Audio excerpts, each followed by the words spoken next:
So, Filthy Island, I want to know, what did you think when this idea was first brought up? Because when I saw it, I was like, oh, that's brilliant. I love it, because I just got out of full-time MMA coverage, and I couldn't be happier. Nothing will make you a casual MMA fan more than covering MMA full-time.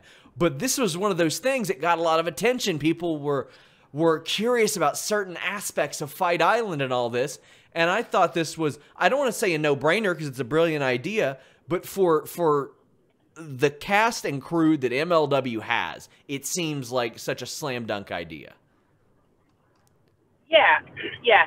So I will never forget being so upset that in those initial Fight Island like promos and teasers that like the UFC put out, the Octagon's out there on the beach, and you're like, okay, Yes. this can be awesome. They're gonna fight on the beach, and you're like, this is gonna look so cool. And like, even I had talked, I think, with Devin about it. Like, him and I got in a Twitter thread about it, about how like it's gonna be cool, but it's gonna be terrible for the fighters. It's gonna be so hot out. And then I turn on the prelims, and they're in an arena, and I was like, wait, what? And it was like, holy shit! They sold such a fake bill of goods to sell these pay-per-views, and everybody bought it. And I was like, oh. So I think that Court and I had talked at that point, and we were kind of like, we don't want to sell a fake bill of goods. Like, this show needs to be outdoors, and it needs to actually have that authentic island feel. But like, if anything that you could say about the Fight Island UFC stuff, that's the problem with it. Like, everything that goes along with the Fight Island stuff in the UFC has been awesome. Like, all the like Conor McGregor coming to the octagon, and like Khabib coming to the arena. It looks so cool, and especially with like how everything's so sequestered right now with COVID. Like, seeing Conor roll up to the Etihad Arena in the fucking Rolls Royce was so cool.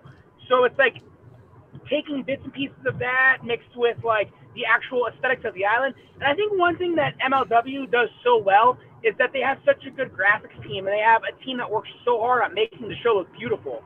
So I think that was definitely a slam dunk for that. And I know that Tom and I had talked about the Filthy Island idea along with Court, and we really liked the idea of it. And then it kind of all just worked all together with the idea of how we brought Kevin in, where, you know, I was lost in Brazil and I found Kevin in the jungle. Yeah. So it worked almost even better with all of that. And, I mean, here's the thing. I felt like such a casual complaining about them not having fights on the beach, but they made me think that. They made me excited. They made everybody think that. Yes. And I mean, I get it. I've heard the Yokozuna story about the USS Intrepid. I know his feet got burned and it sucked real bad, but it's 2020, 2021. They can't think of some way to do that safely. I felt screwed over in that. I felt like I wanted to be straight up Mortal Kombat style. I was willing to just... Yeah, and that was how they sold it. I'm telling you, there is not a single idea behind that marketing department that didn't put that picture out on, I think it was Wednesday of the week of the fight, and didn't say, this is how we're going to sell this pay-per-view no matter what. Like, they were going to do a very good number of buys because of the Masvidal short notice replacement. They were going to do a good number of buys just based on the strength of the card.